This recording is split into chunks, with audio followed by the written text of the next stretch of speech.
So like most of y'all, I've been playing Apex Legends and I'm having mad fun with that game. This is probably the most fun I've had on a Battle Royale game yet.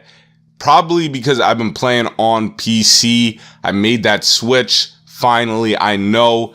And I've been trying to get better with the mouse and keyboard, and I always like that learning curve because it always makes me come back for more. But anyways, when I saw that this game already passed the 25 million player mark and it potentially taking the throne of Battle Royale games, I started looking at the success of these Battle Royale games and how they keep players still playing the game years after they come out. So then after that, I started thinking about other games, not just Battle Royale games, that follow the same subscription-based model. And then, this is the last one, started looking at games like COD and Battlefield and how they're kind of like the last of their kind in a way because they're one of the few games that still come out annually with sequels for this console generation. Yo, what's good? You already know I'm Kenwall, and today we're going to be talking about the end of sequels for new multiplayer shooters. More specifically, why I think we don't see sequels that much anymore, especially because I'm going to be talking about for this current console generation, Xbox One and PS4, why it works so well, the subscription-based model, and my opinion about it. That's enough for the intro. Let's go.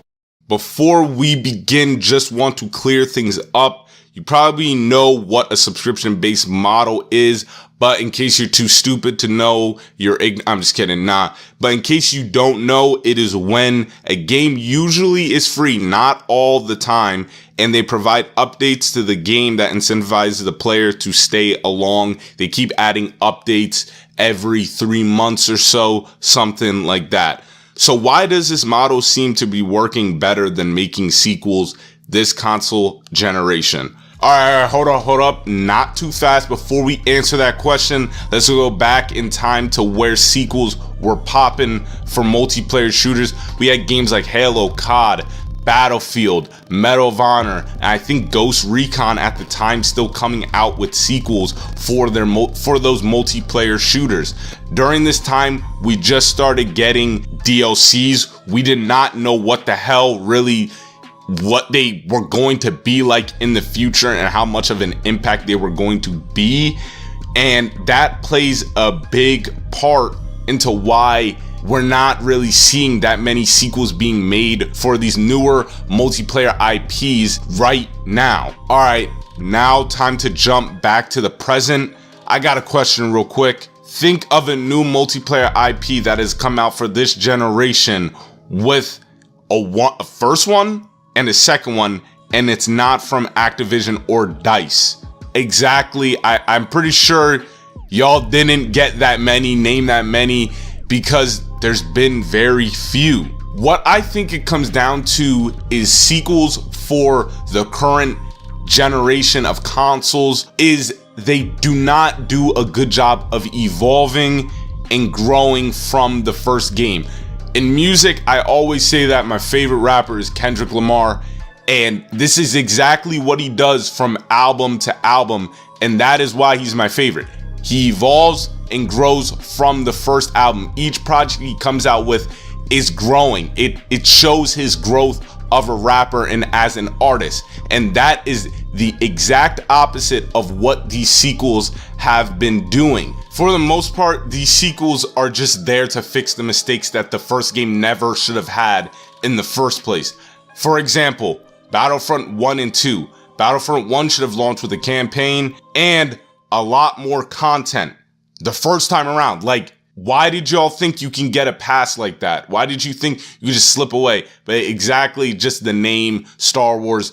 But anyways, Battlefront 2 launches, and it launches with a campaign now, whoop-de-doo, and then they launch with more content because they're going to offer free updates. But what they forget about is the gameplay, the multiplayer, how you play the game. Nothing changes from the first one because they, for some reason, completely forget about it, and they think we will be fine with them just adding the stuff that was already supposed to be in the game from the jump, and they think that's going to be okay and the game is just going to be way better. No, you're just giving us the first game, but with nothing's growing. You're not evolving from the first game because the gameplay does not change. And there's more games like that. Titanfall 1 and 2. Titanfall 1 didn't launch with that much content. Titanfall 2 gives us more content, but the gameplay is still the same. You see what I'm saying? Number 2, these new multiplayer games or shooters that come out now, there really isn't a need to make a sequel anymore. Look at Siege. There's no need for a sequel.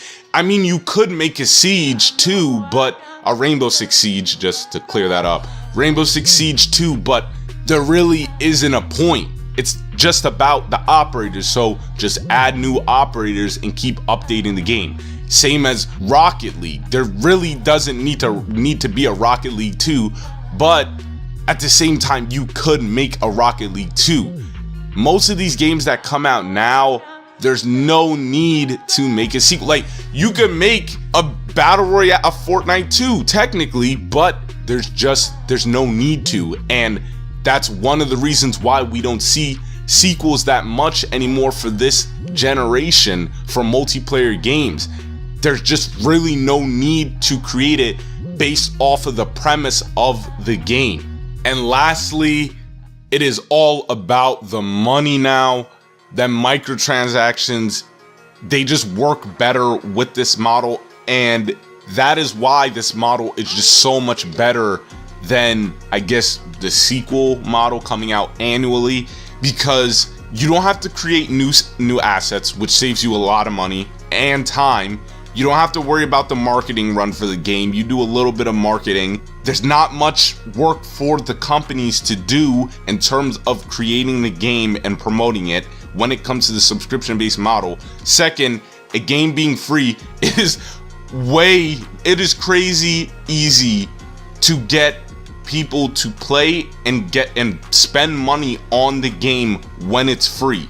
It's gonna be real hard to convince people, well, most people, to spend even more money on the game after them spending $60. There's no paywall. When it's free, you get in, you get to play. For example, Fortnite, it is free because it's purely cosmetic items, and then you have the battle pass that gives you cosmetic items and it gives you a reason to play. But other than that, you could say fuck all that, you don't care about it, and you could just keep playing. It does not matter. You could still get in and play. So therefore, it will be a lot easier, especially when someone likes the game and they want to support it. It's very easy to get in their wallets.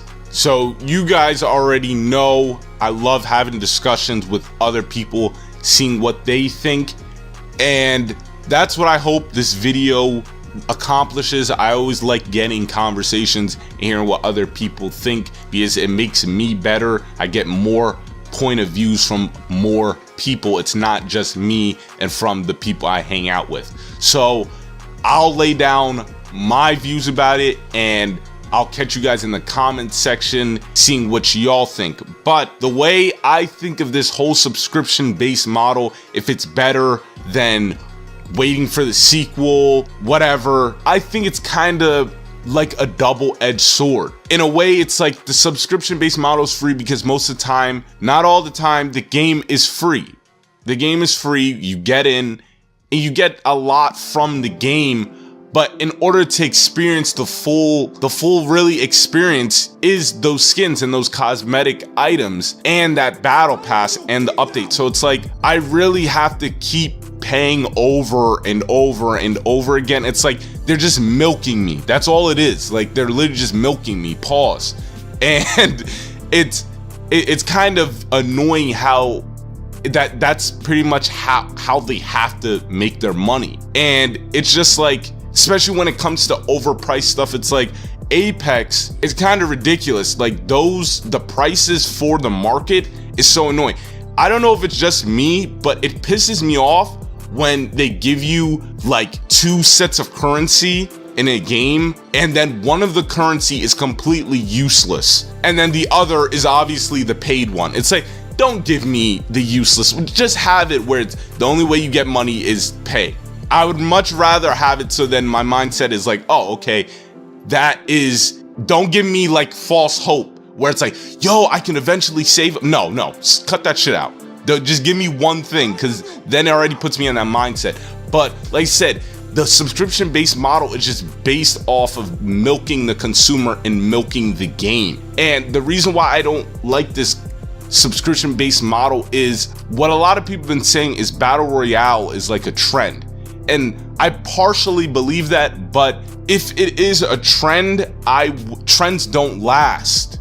They don't last. Multiplayer shooters like Battlefield, Call of Duty, games like Halo, I think they'll always last because they've made an impact for so many years, and time always tells. But I don't know about Battle Royale games, and when this is all over, what's going to work for these guys? And that's what I'm saying. I don't know about this subscription-based model because it can't work out in the long run forever. Like, nothing lasts forever. So that's all I'm saying. When it comes to sequels, I can see why sequels just need to get back to what they were supposed to be. Like I said, they need to start evolving and growing from the first game. There's not enough growth between the first and the second game. Like, I remember when Halo 2 and Halo 3, there was significant growth. Gameplay completely changed but remained the same. That's what it's about. Modern Warfare and Modern Warfare 2, those were big leaps. Those were staples in gaming, and we've just not been getting that when it comes to sequels for these games. And that's the problem. So I really don't know, because at the same time, it's like, I don't want to be that guy where it's like the subscription-based model it's free. Most of the time the games are free, especially when it comes to battle royales, but everything you have to pay for, and then everything, it's just like the game, it's just being milked, and it like the game doesn't need to stop. I always think, not trying to be corny here, but like the end is part of the journey. I think stories, anything needs to come to an end. I think a lot of things just need to come to an end, especially when it comes to the consumer, because the consumer, we just got to keep paying over and over and over again to really experience the game. And that's not right. Yeah, so I'm not trying to say which one's better, which model is better. I'm not trying to like make anyone hate any of these, because I see the flaws in both. I really do see the flaws in both. I'm just pointing them out, and I'm just pointing out how this generation, obviously each generation is going to be different, but pointing out how multiplayer games, especially shooters, these new ones have not been coming out. They haven't been following the same ideas or philosophies as the previous one, its predecessors like Battlefield, Call of Duty, Halo. All of those games we have not been getting sequels for, and I just wanted to talk about that and see what you guys think and how I felt about it. But anyways, you already know, I'm Ken Wall. The video's over. Thank you guys for watching. Stay tuned for more. I've got an Instagram that I post Monday through Friday, gaming news on Monday, esports highlights Tuesday, esports news on Wednesdays, Thursday, Topic Thursday, Friday is game clips. If you like that stuff, I highly advise you to check it out. Thank you guys for watching. Peace.